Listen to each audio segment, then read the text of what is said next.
first question is A. Discuss the criminal liabilities of all the parties involved in the above accident. Can we invoke any special defenses to mitigate a possible charge of murder to culpable homicide and amounting to murder? State your reasons. The first issue for question A is whether Awi is liable for the offence of grievous hurt under Section 322 of the Penal Code. Second issue is whether Mat and Mat is liable for the offence of theft under Section 378 of the Penal Code. The third issue is whether Dr. Kledek can raise defence of mistake of fact under Section 79 of the Penal Code.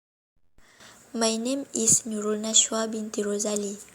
Section 322 of the Penal Code Act 574 states that whoever voluntarily causes hurt, if the hurt which he intends to cause or knows himself to be likely to cause is grievous hurt, and if the hurt which he causes is grievous hurt, is said voluntarily to cause grievous hurt. Mens rea is intention to cause grievous hurt and knowledge that act done is to be likely to cause grievous hurt, while actus reus is the action cause grievous hurt. Hurt cause must be grievous hurt, and what constitute grievous hurt, which is referred to the Section 320.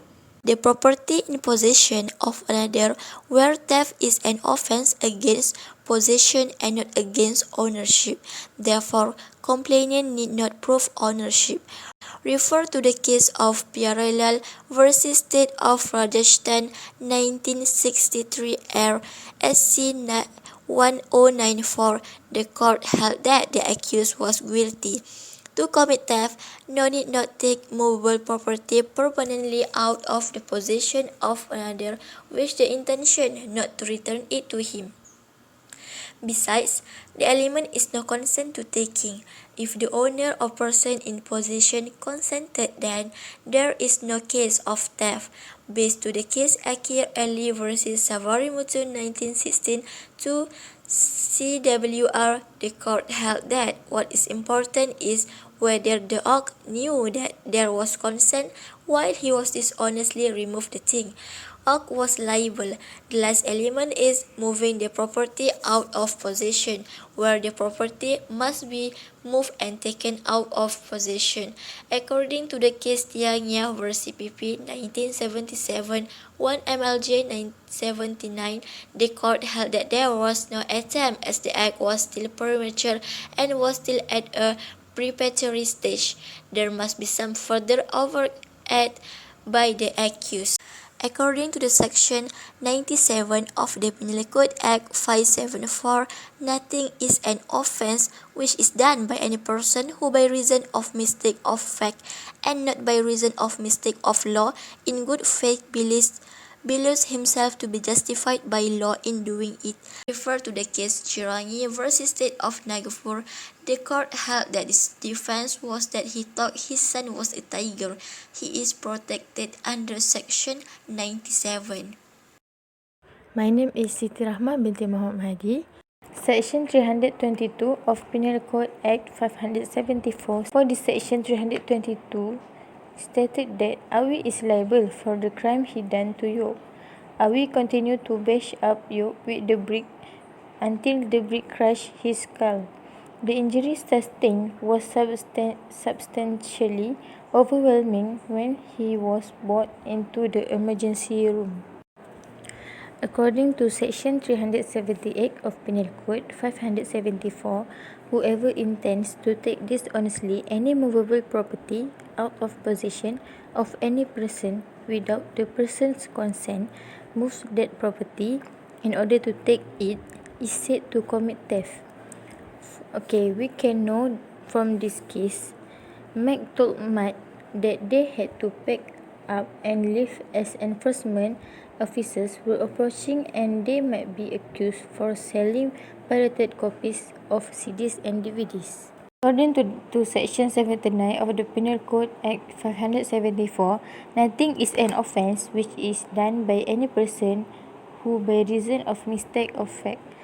Okay, according to the present case, Dr. Kledek just doing his job as a doctor and helped his patient in need, so in a good faith, he did not know that Yop had a hemophilic that need a special blood transfusion. He can be protected under this section. And the conclusion for issue 1 is Awi is liable for the offence of grievous hurt under section 322 of the Penal Code. In a nutshell, for issue 2, Mat and Meg is liable for the offence of theft as all the element is satisfied. For issue 3, in conclusion, Dr. Kledek can raise defence for himself of mistake of fact under section 79 of the Penal Code. Issue for question B is whether Awi can invoke any special defences to mitigate a possible charge of murder to culpable homicide not amounting to murder. My name is Nadhirah Binti Hashim. Exception 1 of Section 300 of Penal Code defines that grave and sudden provocation is a partial defence in cases of murder. It does not exclude a complete liability, and if the accused managed to establish grave and sudden provocation, he is liable for culpable homicide not amounting to murder. Dublin J states that the accused person lose control of his mind due to the act done by the dead man, which caused a sudden and temporary loss control to the accused, and the accused is the subject to patience.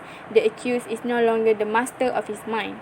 There are 3 principles for this exception. First, the provocation must be adequate and the violence used must be in proportion to the provocation. Second, the act of causing death done by the accused was during the period when he was suffering from the loss of self-control. And third, if there is cooling period, he cannot use the right of defense of provocation. Mancini vs. DPP case held that not all provocations can reduce the charge. The provocation must be temporarily deprive the person's power of self-control in order to ascertain whether the person is reasonable at the time of the provocation. It must be considered since the provocation that allows the reasonable person to cool down by count the instrument used by the offender and mode of retaliation must have reasonable relationship to the provocation of the offence.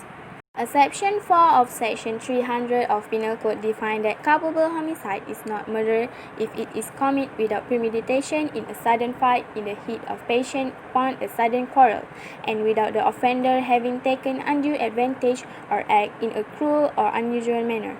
There are 3 elements which must be satisfied in order to use this exception. First, there should be a sudden fight. Second, absence of premeditation. And third, no undue influence is taken. Sudden fight means unexpected, and fight means that it must be a physical fight. A mere quarrel does not avail the defense as it must be an attempt use of violence, which means no weapon is necessary and there must be a change of blows and injury caused.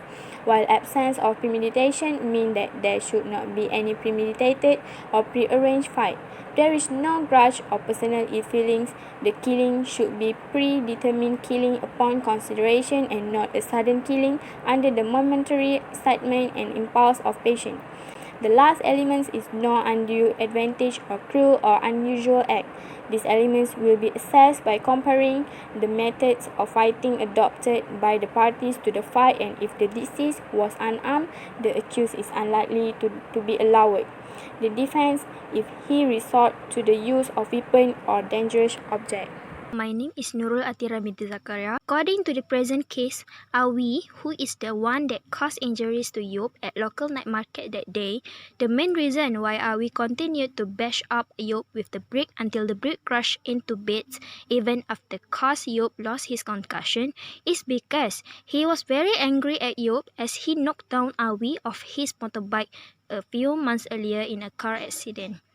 Although Yop was sentenced to imprisonment for 5 months, he never apologized or even paid Awi for the damages he inflicted. Awi claimed that as a result of the accident, he walked with a permanent limp in his left leg. Referring to the Section 1 of Section 300 of Penal Code, defined that grave and sudden provocation is a partial defense in cases of murder. It does not exclude a complete liability, and if the accused managed to establish grave and sudden provocation, he is liable for culpable homicide not amounting to murder, but this special exception cannot be raised if there was a cooling period. By referring to the case of Matsawi versus Public Prosecutor, Awi cannot raise this special exception because there was a cooling period between the event Yop knocked his down from his motorbike and the present event when he bashing Yop till the brick turned into bit. Even what Job has done to him in the past also cannot be amount under provocation, because Job already has been in prison for 6 months. Even though Job did not apologize or repaying him, he still doesn't have right to raise this special exception. Also, according to the exception 4 of section 300 of Penal Code, this special exception will be raised if there was a sudden fight. Refer to the case Kirpal Singh vs State of Punjab. Awi's former grudge has caused premeditation happen, and because of that he cannot fulfill all 3 elements in this exception, and so he cannot raise this special exception. In conclusion, Awi cannot invoke any of special exception and cannot mitigate a possible charge of murder to culpable homicide not amounting to murder. Thank you.